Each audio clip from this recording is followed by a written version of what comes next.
인하사 천지를 만드신 하나님 아버지를 내가 믿사오며 그 외아들 우리 주 예수 그리스도를 믿사오니 이는 성령으로 잉태하사 동정녀 마리아에게 낳으시고 본디오 빌라도에게 고난을 받으사 십자가에 못 박혀 죽으시고 장사한 지 사흘 만에 죽은 자 가운데서 다시 살아나시며 하늘에 오르사 전능하신 하나님 우편에 앉아 계시다가 저로서 산자와 죽은 자를 심판하러 오시리라. 성령을 믿사오며 거룩한 공예와 성도가 서로 통하는 것과 죄를 사하여 주시는 것과 몸이 다시 사는 것과 영원히 사는 것을 믿사옵나이다. 아멘. 참 좋으신 우리 주님, 오늘도 저희들이 눈을 떠서 주님을 가장 먼저 기억하게 하시고 하루의 첫 시간을 주님께 드리게 하심을 감사합니다. 오늘 시간 주의 전화와 하나님을 예배하는 성도님들, 온라인으로 하나님을 예배하는 모든 성도님들에게 하나님의 은혜를 더하사 하나님의 말씀을 먹고 하나님 말씀 붙들고 기도할 때 우리 주님이 예배하신 은혜와 응답을 허락하시고 약속의 말씀을 주신 그 약속이 이루어지는 은혜가 있게 하여 주옵소서. 이 하루를 살아갈 동안에 어떤 일을 만나든지 나 혼자 사는 삶이 아니라 주님이 나와 함께 동행하심을 기억하게 하시고 그 주님 믿고 의지하고 주님께 주의 뜻을 묻고 구하는 저희 모두가 되도록 인도하여 주옵소서. 그래서 주의 말씀 따라 살아감으로 주님께 복받는 저희들의 복된 삶 되게 하여 주옵소서. 부족한 종주의 말씀을 전합니다. 주님 기뻐하시는 말씀을 전할 수 있도록 종의 입술과 마음을 주장하여 주옵소서. 예수님의 이름으로 기도드립니다. 아멘. 믿음의 고백하겠습니다. 예수님 안에서 난 언제나 행복합니다. 예수님과 함께 기쁘고 즐겁게 삽니다. 이렇게 사는 우리 모두가 되기를 예수님의 이름으로 축원합니다. 하나님 말씀 열왕기상 22장 40절의 말씀을 함께 보도록 하겠습니다. 열왕기상 22장 40절 말씀 함께 하나님 말씀 읽겠습니다. 아합이 그의 조상들과 함께 잠에 그 아들 아하시아가 대신하여 왕이 되니라. 아멘. 아합의 죽음, 이 같은 제목으로 피차의 은혜를 나누고자 합니다. 여러분, 세상은 특히 민주사회는 약속에 따라 이루어지는 사회입니다. 이른바 법치주의를 얘기하는데 법치주의란 뭡니까? 법에 따라서 세상에 다스려지는 그와 같은 주장을 법치주의라고 얘기하게 됩니다. 그래서 민주사회는 항상 입법, 사법, 행정이 있습니다. 입법이라 하면 국민들이 대표로 뽑은 국회의원들이 법을 만드는 과정이 입법 과정이죠. 그런가 하면 사법부는 그 만든 법을 판단하고 그 법에 따라서 사회가 유지될 수 있도록 세우는 것을 바로 사법부가 하는 일입니다. 그런가 하면 행정부는 그 법에 따라서 모든 일을 집행하는 부서가 행정부라고 얘기할 수가 있습니다. 결국 입법, 사법, 행정부를 통해서 민주사회가 이루어지게 되는데 그 중심에 법이 있습니다. 법이란 결국 사람과 사람 사이의 약속을 말하는 겁니다. 우리가 살면서 이렇게 약속하며 살자. 그래서 그 약속한 법대로 살면 행복하게 살 수가 있고 그 법을 지키지 않으면 범법자가 되고 만다는 것입니다. 사실 선진국이란 어떤 나라를 선진국이라고 말할 수가 있겠습니까? 국민소득이 3만 불 이상이면 선진국이고 3만 불이 안 되면 선진국이 아니다 하고 어떤 경제적으로 선진국을 따질 수도 있겠지만 더 중요한 것은 법에 따라 이루어지는 사회가 선진국이고 법에 따라 이루어지지 않으면 아직 선진국이 아니라고 얘기할 수가 있을 겁니다. 우리 한국 사회도 결국 지향하는 바가 뭐겠습니까? 법대로 살면 행복해지고 법대로 살지 않으면 불행해지는 사회가 되어야 진정한 선진국이라고 할 수가 있는데 아직까지는 조금 그 기준에 못 미친다고 얘기할 수가 있을 겁니다. 결국 우리가 사는 삶도 이렇게 사람과 사람 사이의 약속을 지키고 약속대로 살 때 그 잘 살 수 있는 사회가 되는 것이 더 나은 방향으로 사회가 가는 길이라고 할 수가 있을 겁니다. 그런데 여러분, 우리 하나님이야말로 이 약속의 원조가 되십니다. 하나님이야말로 당신이 하신 약속을 꼭 지키시는 분이죠. 사실 우리가 함께 항상 묵상하고 읽고 있는 성경 말씀도 어떻게 얘기합니까? 구약과 신약으로 나뉘어진다고 말하고 있죠. 왜 구약과 신약입니까? 구약은 옛 약속이고 신약은 새로운 약속입니다. 하나님께서 우리 사람과 약속하신 구원에 관한 약속의 말씀이 구약과 신약인데 즉 어떻게 하면 우리 인생이 구원을 받느냐? 구약의 말씀에서는 행위로 구원을 받는다고 약속하셨고, 신약의 말씀에서는 행위로 구원받을 수 없으니 예수님을 우리의 구세주로 보내서 예수님이 우리의 모든 죄를 대신 지시고 십자가에 죽으심으로 그를 믿는 자에게 구원을 이룬다는 새로운 약속이 신약의 말씀인 것입니다. 그렇기 때문에 우리는 그 주님의 약속을 믿고 의지해서 예수님을 나의 구주로 믿었습니다. 그러자 하나님께서는 약속하신 대로 우리를 구원하사 하나님의 자녀가 되게 하시고 천국 백성이 되게 하시고 성령으로 인쳐주시고 성령님과 함께 동행하는 삶을 살게 하신다는 겁니다. 성경에 나오는 모든 하나님께서 우리에게 하신 약속의 말씀들은 반드시 이루어지는 말씀이라는 것이죠. 하나님이 아합에게 엄하게 경고하시고 약속하셨습니다. 결국 너는 너의 죄 때문에 죽음을 당할 것이고 너의 피를 개들이 앗을 것이고 너의 집안은 멸절당하게 될 것이다. 그 하나님의 약속이 이제 오늘 말씀을 통해 이루어지게 됩니다. 여러분 기억하십시오. 하나님의 말씀은 1.1획도 땅에 떨어지지 않고 하나님께서 우리에게 약속하신 것은 반드시 이루어지게 됩니다.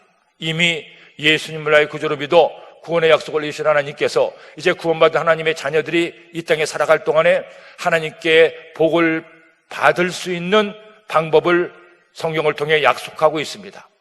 그렇기 때문에 우리가 성경 말씀을 항상 묵상하고 말씀을 가까이 될 이유도 여기 있습니다. 하나님의 말씀을 하나님께서 내게 하신 약속을 기억하고 그 약속대로 우리가 행하기만 하면 하나님은 우리에게 복을 더하여 주시기 때문입니다. 성경에 나오는 모든 그 말씀들을 꼭 기억하시고 그 말씀으로 살아서 복받는 여러분 되기를 예수님의 이름으로 축원합니다. 이번에 코로나19 바이러스로 온 국민이 어려움을 겪었죠. 특별히 신천지가 백일에 드러나고 그 신천지가 많은 사람들에게 국민들에게 진탄을 받고 그들의 진 몸목이 드러났습니다. 왜 국민들이 신천지를 그렇게 별로 안 좋게 보게 되었습니까?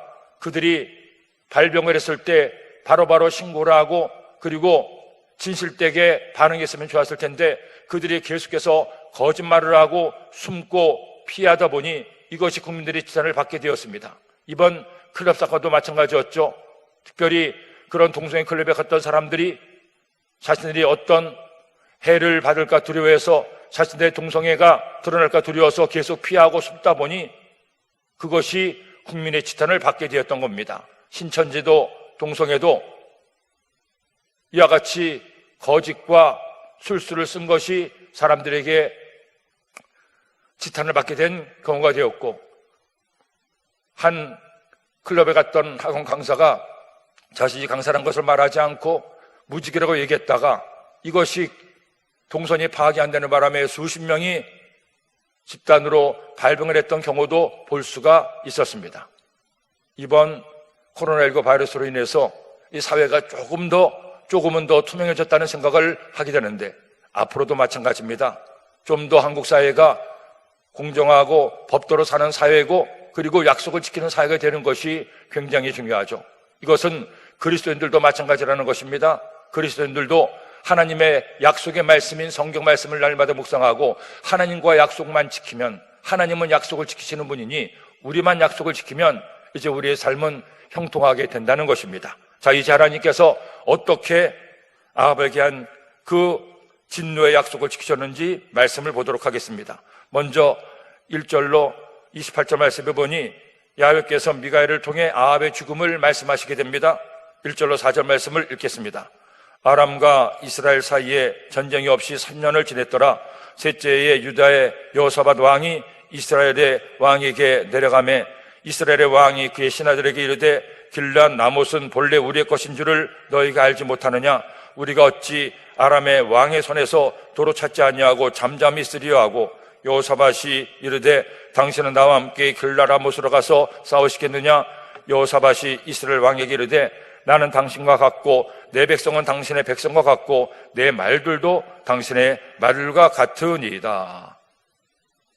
아람과 이스라엘 사이에 전쟁이 없은 지 3년이 지났습니다. 그런데 그 3년 되던 해 유다 왕 여호사밧이 이스라엘 왕에게 갑니다. 이른바 남북 정상회담을 하는 것이죠.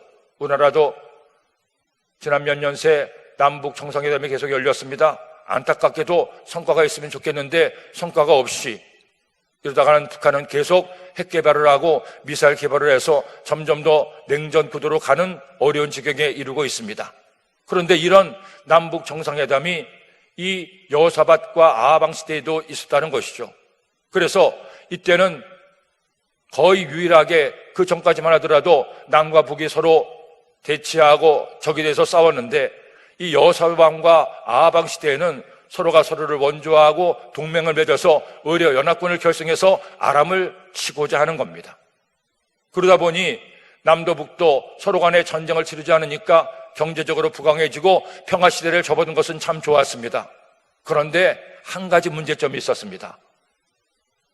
그들과 동맹을 맺고 평화시대를 이룬 것은 좋았는데 그만 그렇게 친하게 지내다 보니 여호사밧 왕이 지배하던 유다 나라에 들어와서는 안 될 것들이 들어왔습니다. 북이스라엘 왕국에 우상 숭배가 들어왔고, 그리고 결정적으로 여호사밧 왕이 그의 아들 여호람을 결혼을 시키는데 아합과 이세벨의 딸과 결혼을 시킵니다.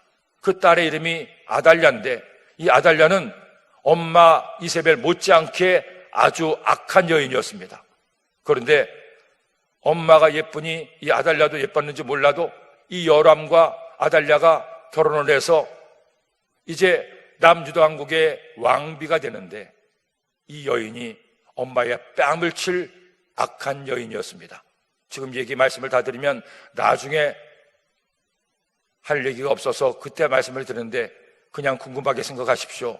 아달랴가 대단한 여인이었습니다. 이세벨보다 한 수 위였습니다. 여하튼 그 아달랴를 며느리로 삼는 것이 큰 수치가 되고 유다 나라에 큰 환란을 가져오게 했습니다. 불가금 불가가 아니라 너무 멀지도 않고 가깝지도 않게 했어야 되는데 그만 여호사밧이 한쪽으로 치우치다 보니 이런 일들이 후대에 일어나게 되었던 겁니다. 이때만 해도 아직 그런 일들은 몰랐죠. 여호사밧과 아합이 동맹을 이루고 아람과 싸우기를 그렇게 아합이 권하자 여호사밧도 동의하게 됩니다. 그런데 여기서 여호사밧은 한 가지 전제 조건을 답니다. 하나님 앞에 하나님의 뜻을 묻자고 얘기하죠. 5절 말씀 읽겠습니다. 여호사밧이 또 이스라엘의 왕에게 이르되 청하건대 먼저 야훼의 말씀이 어떠하신지 물어보소서. 여호사밧은 이스라엘 남북을 통틀어서 몇 안 되는 하나님을 경외하고 다윗의 길로 갔던 왕 중에 한 명입니다. 더구나 여호사밧의 아버지는 아사 왕이었습니다. 아사 왕과 여호사밧 2대에 걸쳐서 이렇게 경건한 왕이 나오는 것은 아마 이때가 거의 유일합니다. 그런데 감사하게도 이 여호사밧, 그의 아버지 아사 2대에 걸쳐서 아버지는 50년 넘게 통치했고 여호사밧은 25년을 했습니다.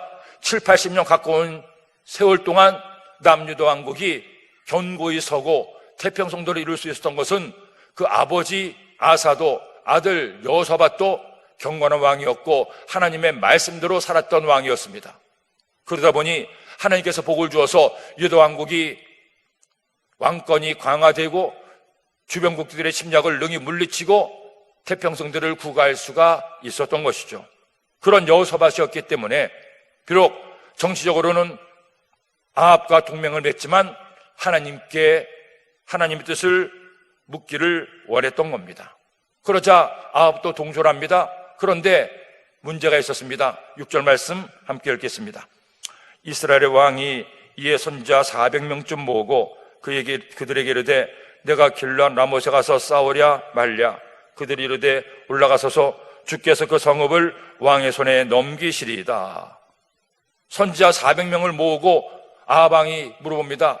내가 길르앗 라못에 가서 싸울까 말까. 헌데 이들은 하나님의 뜻을 구하는 것이 아니라 왕의 입맛에 맞는 얘기를 합니다. 올라가서 싸우면 하나님께서 그 성읍을 넘길 겁니다 하고 자기들의 말을 얘기하는 것이죠. 그 말을 들었음에도 여호사밧이 도무지 신빙성이 가지 않습니다. 저렇게 어떻게 400명이 똑같이 반응하고 얘기할까? 우리가 듣고자 하는 얘기만 할까? 아니라는 생각이 들었던 거예요. 그래서 미가야 선지자를 불러오게 합니다. 7절로 9절 말씀 읽겠습니다. 여호사밧이 이르되 이외에 우리가 물을 만한 야훼의 선지자가 여기 있지 아니하니이까? 이스라엘의 왕이 여호사밧 왕에게 이르되 아직도 이물라의 아들 미가야 한 사람이 있으니 그로 말미암아 야훼께 물을 수 있으나 그는 내게 대하여 길한 일은 예언하지 않고 흉한 일만 예언하기로 내가 그를 미워하나이다. 여호사밧이 이르되 왕은 그런 말씀을 마소서 이스라엘의 왕이 한 내시를 불러 이르되 이물라의 아들 미가야를 속히 오게 하라 하니라. 여호사밧이 못 믿어서 아합에게 얘기하자 아합이 한 선자가 있다고 얘기는 합니다. 미가야를 얘기하는데 이 아합이 미가야에 대해서 하는 말이 걸작입니다. 그는 나에게 좋은 얘기는 하지 않고 나쁜 일만 예언을 합니다. 그래서 내가 그를 별로 좋아하지 않습니다. 그러자 여호사밧이 그런 말씀하지 말라고 빨리 불러오라고 얘기를 하는 거예요. 즉 거짓 선지자들은 왕의 입맛에 맞는 말만 했지만 미가야는 그렇지 않았습니다. 하나님의 말씀을 대언하는 진정한 예언자였죠. 입에 쓴 게 몸에도 달다고 하는데 이 아합은 자신의 마음에 들지 않는 하나님의 예언을 받기를 원하지 않았던 겁니다. 하나님의 말씀에 귀를 기울이지 않고 하나님 말씀을 거부하니 그가 잘 될 수가 없었던 것이죠. 결국 미가야가 와서 하나님 말씀을 대언하게 되는데 또 그 미가야가 오는 와중에 또 한 번 해프닝이 벌어지게 됩니다. 또 다른 거짓 선자가 나와서 아예 대놓고 아합의 마음에 맞는 예언을 하게 됩니다. 10절로 12절 말씀, 이스라엘의 왕과 유다의 여호사밧 왕이 왕복을 입고 사마리아 성문 어기 광장에서 각기 왕좌에 앉아 있고 모든 선지자가 그들의 앞에서 예언을 하고 있는데 그나나의 아들 시드기야는 자기를 위하여 철로 뿔들을 만들어 가지고 말하되 여호와의 말씀이 왕이 이것들로 아람 사람을 찔러 진멸하리라 하셨다 하고 모든 선자도 그와 같이 예언하여 이르기를 길라라못으로 올라가 승리를 얻어서 야훼께서 그 성읍을 왕의 손에 넘기시리이다. 이 시드기야는 철로 뿔들을 만들었습니다. 그리고 자기 생각을 하나님의 뜻이라고 포장해서 얘기를 하는 겁니다. 하나님께서 이것들로 아람 사람을 찔러 진멸하라고 했습니다. 그러자 다른 선지자도 다 똑같이 아방에게 아브라함에 얘기합니다. 권력의 입맛에 맞는 불의한 권력에도 자신들이 발을 입을까 두려워서 그 아합이 원하는 이와 같은 예언을 하게 되는 것이었죠. 결국 이와 같은 예언을 통해서 아합은 기분이 좋았을지 몰라도 하나님은 기뻐하지 않았습니다. 2차 대전 당시에도 히틀러 정권이 정권을 잡고 전쟁을 일으키기까지 여러 해가 있었습니다. 그런데 그 여러 해 동안에 독일 루터교회도 가톨릭 교회도 그 히틀러의 그 같은 불의에 맞서거나 또 그들의 잘못을 지적한 것이 아니라 오히려 그들과 동조하고 유대인이나 또는 집시나 장애인들이 핍박받고 수용소에 갇히는 것을 묵인하고 외면했습니다. 2차 대전 이후에 유럽에서 교회가 쇠퇴된 원인 중에 하나는 이와 같이 악한 정권에 동조했던 그 교회들의 모습이 유럽 국민들로 실망을 하게 했었기 때문입니다.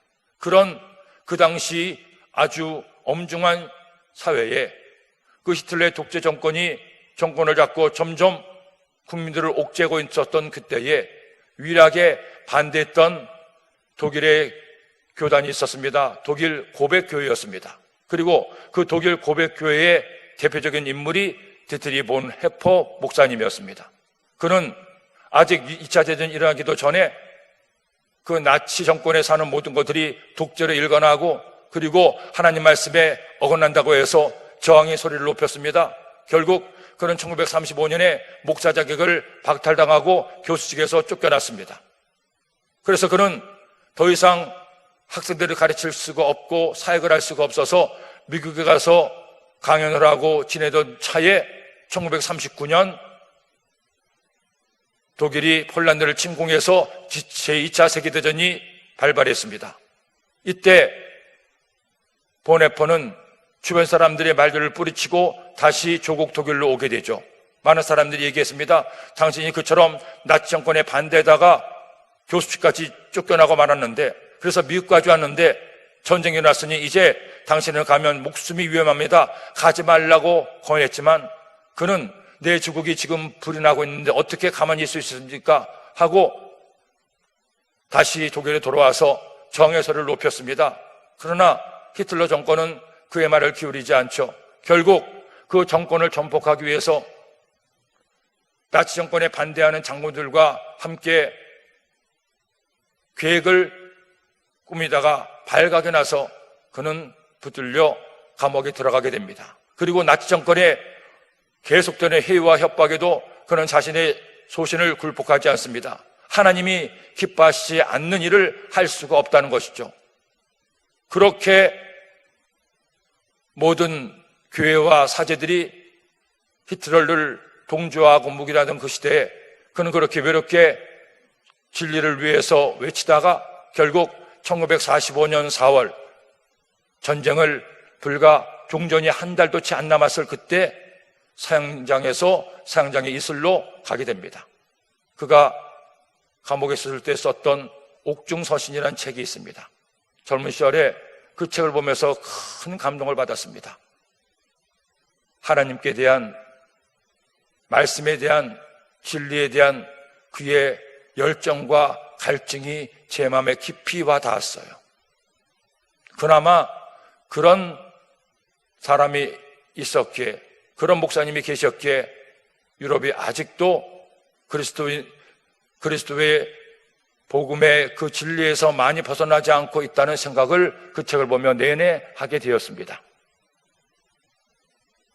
미가야는 그런 선지자였고, 다른 시드게를 비롯한 다른 선지자들은 오히려 하나님을 도구로 삼는 악한 이들이었습니다. 자, 이제 그 가족이 어떻게 됐습니까? 13절로 14절 말씀 함께 읽겠습니다. 미가야를 부르러 간 사신이 일러 이르되 선자들의 말이 하나같이 왕에게 기라하게 하니 청하건대 당신도 그 말들 중 한 사람의 말처럼 기라하게 하소서. 미가야가 이르되 야훼께서 살아계심을 두고 맹세하노니 야훼께서 내게 말씀하시는 것 곧 그것을 내게 말하리라 하고. 미가를 부러간 사람이 똑같은 얘기를 하는 겁니다. 사람들이 다 길나가면서 승리할 것을 얘기하니 당신도 좀 왕이 듣고 싶은 말을 해주소서 하고 얘기를 합니다. 그러나 미가야는 당연히 거절하죠. 나는 하나님께서 말씀하시는 것을 말하겠습니다. 드디어 미가야가 아합에게 왔습니다. 그리고 어떤 예언을 합니까? 하나님의 말씀을 예언합니다. 아합에게 화가 비칠 것임을 예언하는데 19절부터 읽겠습니다. 19절부터 23절까지 말씀을 읽겠습니다. 미가야 이르되 그런즉 왕은 야훼의 말씀을 들으소서. 내가 보니 야훼께서 그의 보좌에 앉으셨고 하늘의 만군이 그의 좌우편에 모시고 서 있는데 여호와께서 말씀하시기를 누가 아합을 꾀어 그를 길랄 아못에 올라가서 죽게 할까 하시니 하나는 이렇게 하겠다 하고 또 하나는 저렇게 하겠다 하였는데 한 영이 나와 야훼 앞에 서서 말하되 내가 그를 꾀겠나이다.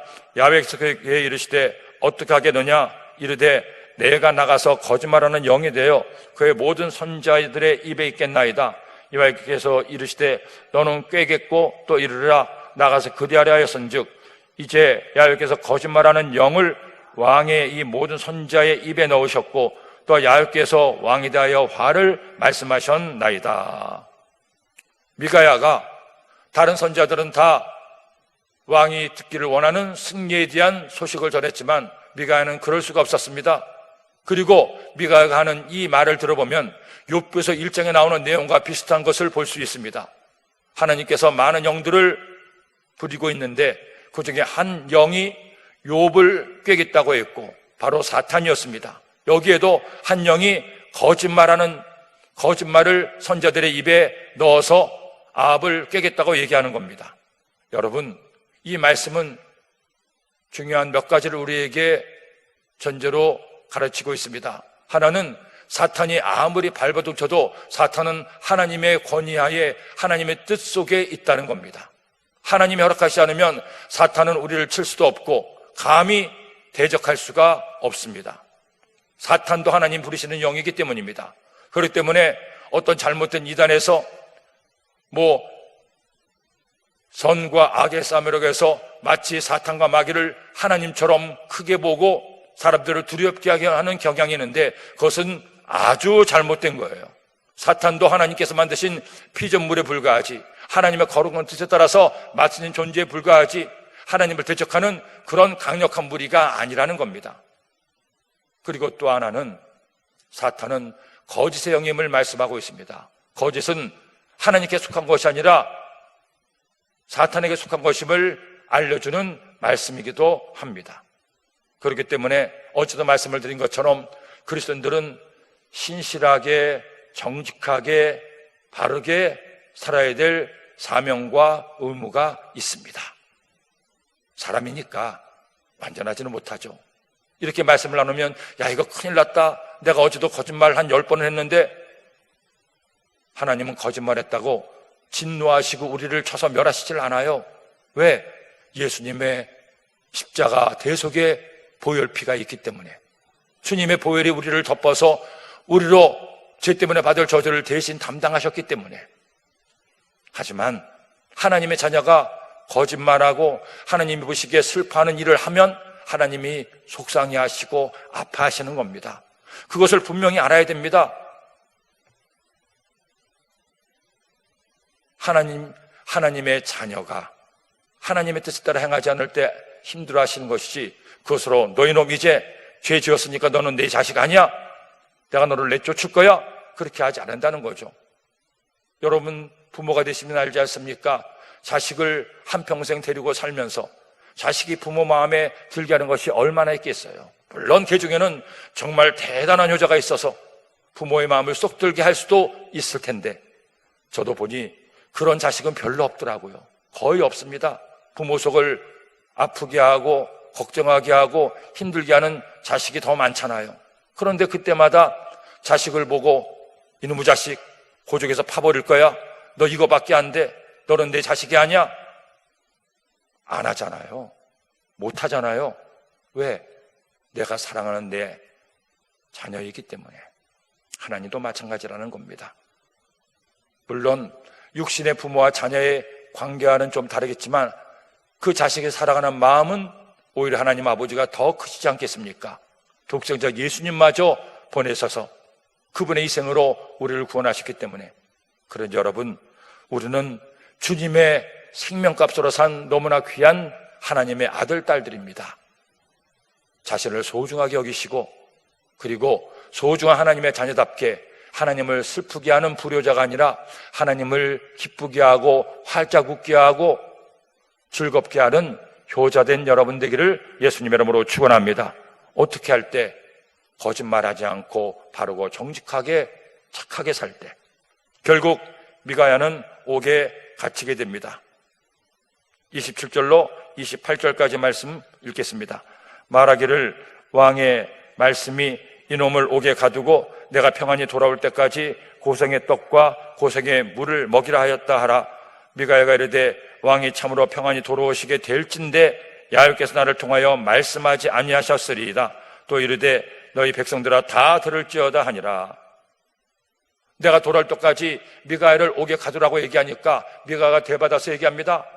왕은 돌아올 수가 없습니다. 당신은 전쟁터 나가 죽을 겁니다. 그러니 아합이 그 말을 듣고 얼마나 기가 막히겠어요. 하지만 예정된 전쟁은 나가야 되죠. 헌데 결국 이 전쟁에 나가서 아합은 하나님의 때가 되어 죽음을 당하게 됩니다. 그런데 이 과정에서도 아합이 생각해 보니까 걱정이 되는 겁니다. 야, 제가 항상 나에게 안 좋은 말만 했지만 그 말이 다 이루어졌잖아. 이번에도 혹시 저 선자의 말처럼 내가 잘못되는 게 아닌가 해서 꾀를 냅니다. 29절로 33절 말씀 읽겠습니다. 이스라엘의 왕과 유다의 여호사밧 왕이 길랏 라못으로 올라가니라. 이스라엘의 왕이 여호사밧에게 이르되 나는 변장하고 전쟁터로 들어가려느니 당신은 왕복을 입으소서 하고 이스라엘의 왕이 변장하고 전쟁터로 돌아가니라. 아람 왕이 그의 병거의 지휘관 32명에게 명령하여 이르기를 너희는 작은 자나 큰 자와 더불어 싸우지 말고 오직 이스라엘 왕과 싸우라 한지라. 병거의 지휘관들이 여호사밧을 보고 그들이 이르되 이가 틀림없이 이스라엘의 왕이라 하고 돌이켜 그와 싸우려 한즉 여호사밧이 소리를 지르는지라. 병거의 지휘관들이 그가 이스라엘의 왕이 아님을 보고 쫓기를 그치고 돌이켰더라. 여호사밧 왕과 함께 전쟁터에 나가는데 제안을 하는 겁니다. 당신은 왕의 옷을 입고 가되 나는 좀 변장해서 가겠습니다. 혹시나 자신을 왕으로 알고 그를 죽일까 봐. 더구나 아람 군대는 여호사밧 왕보다는 이스라엘의 아합 왕을 철저히 원수로 여겼습니다. 왜? 그 전에 전쟁에서 두 번에 걸쳐 전쟁에서 아합 왕에게 호되게 당했기 때문입니다. 그래서 여호사밧은 나중 문제고 아합 왕을 잡기 위해서 아람 군대가 혈안이 되고 있는데 이것을 아는 아합이 자신은 변장해서 군세 모습으로 가게 된 거였죠. 그러자 여호사밧을 아합으로 알고 아람 군대가 치려가자 여호사밧도 거기에 반응합니다. 그리고 보니 아합 왕이 아닙니다. 그래서 다시 돌려서 아합 왕을 찾는데 전투는 계속 벌어지게 됩니다. 그런데 여기서 아무리 아합이 변장을 했어도 하나님의 때가 되자 아합은 죽음을 피할 수가 없습니다. 하나님의 심판의 때가 이르렀기 때문입니다. 34절로 36절 말씀을 읽겠습니다. 한 사람이 무심코 활을 당겨 이스라엘 왕의 갑옷 쏠기를 마친지라. 왕이 그 병거 모는 자에게 이르되 내가 부상하였으니 내 손을 돌려 내가 전쟁터에서 나가게 하라 하였으나 이날의 전쟁이 맹렬했으므로 왕이 병거 가운데에 붙들려 서서 아람 사람을 막다가 저녁에 이르러 죽었는데 상체 피가 흘러 병거 바닥에 고였더라. 해가 질녘에 진중에서 외치는 소리가 있어 이르되 각기 성읍으로 또는 각기 본향으로 가라 하더라. 왕이 옷을 버리고 변장해서 피할 수는 같았지만 피할 수가 없었습니다. 누군가 쏜 화살에 맞아서 부상을 입은 거예요. 그리고 부상당한 그를 아람 군대가 맹렬하게 공격해서 결국 그는 죽음을 당하게 됩니다. 아무리 사람의 꾀로 하나님의 심판을 면해보려고 해도 면할 수가 없었습니다. 그러기에는 아합의 죄가 너무나 컸고 무거웠기 때문입니다. 사람이 아무리 발버둥 쳐도 어떻게 하나님을 이길 수가 있고 하나님의 때를 모면할 수가 있겠습니까? 결국 하나님의 심판이 이렇게 이루어지고 아합은 죽음을 당하게 됩니다. 2차 대전 당시에 보네퍼 목사와는 달리 적극적으로 나치 정권을 도왔던 사람 중에 한 명이 아돌프 아이만입니다. 전쟁이 끝나고 나서 히틀러는 스스로 목숨을 끊었고 그 외에 많은 히틀러를 도왔던 전범들이 누렌베르크 재판에서 사형언도를 받고 그리고 그들의 죗값을 치르게 됩니다. 그런데 유대인들 학살에 직접적인 책임 있는 아돌프 아이만은 찾을 수가 없었습니다. 왜냐하면 그 당시 제2차 세계대전 당시에 유일하게 전쟁을 피한 대륙이 있었는데 남미 대륙이었습니다. 그 남미 대륙에서도 아르헨티나는 인구의 90% 이상이 유럽에서 건너간 백인들이었습니다. 그렇기 때문에 은근히 그런 히틀러의 극우주의에 매료되고 그들 편을 들었던 일들이 있었습니다. 그 아르헨티나에서 많은 나치의 전범들을 받아들이게 된 거예요. 아돌프 아이만도 그 아르헨티나로 피신해서 10몇 년을 살았습니다. 그런데 다른 나라는 다 잊었지만 히틀러 나치 정권에 의해서 수백, 600만이 죽음을 당한 이스라엘은 그를 잊을 수가 없었습니다. 이스라엘의 정복은 모사드에서 10수년에 걸친 추적 끝에 마침내 15년 만에 1960년에 그를 아르헨티나에서 전격 체포합니다. 그리고 그를 이스라엘로 끌고 와서 세계의 재판이 열립니다. 사형언도를 받고 그 자신은 무죄라고 항변했지만 사형언도를 받고 1962년에 결국 사형을 당하게 됩니다. 그 당시 그 재판은 세계 재판으로 알려졌고 많은 사람들의 관심을 끌었습니다. 결국 악은 그렇게 심판을 받게 됨을 보여주는 예였기 때문입니다. 아합도 마찬가지였습니다. 아합은 결국 이렇게 죽고 그 아들 아하시아가 왕이 되죠. 하나님의 약속의 말씀, 예언의 말씀이 그대로 이루어지게 된 겁니다. 41절 53절 말씀에 여호사밧과 아하시아 왕에 대한 내용이 나옵니다. 41절로 42절 말씀은 여호사밧이 왕이 돼서 25년간 유다를 통치한다고 말씀하고 있죠. 아버지 아사는 50년이 넘도록 그 여호사밧은 25년. 그런데 그 어머니의 이름이 아수바인데 이 아수바가 대단한 여인이었던 것 같습니다. 남편이었던 아사도 하나님 앞에 바로 서게 있고 아들이었던 여호사밧도 하나님 앞에 바로 서게 있습니다. 여인으로서 남편을 이처럼 세우고 아들을 세웠다면 정말 대단한 여인이고 인생을 잘 산 여인이 아니겠습니까? 그 여호사밧이 아버지의 뒤를 이어서 야훼를 경외했음을 43절로 46절 말씀에 말씀하고 있습니다. 하지만 말씀드린 것처럼 여호사밧이 다 잘한 것은 아니고 그도 아합과 사돈을 맺은 것이 문제가 있었고 또 무역에도 실패했습니다. 하지만 전반적으로 여호사밧은 하나님이 기뻐하시는 삶을 살고 그렇게 나라를 이끌어갔습니다. 그래서 이번 주일날 주일 예배 때 말씀이 이 여호사밧에 관한 말씀이기도 합니다.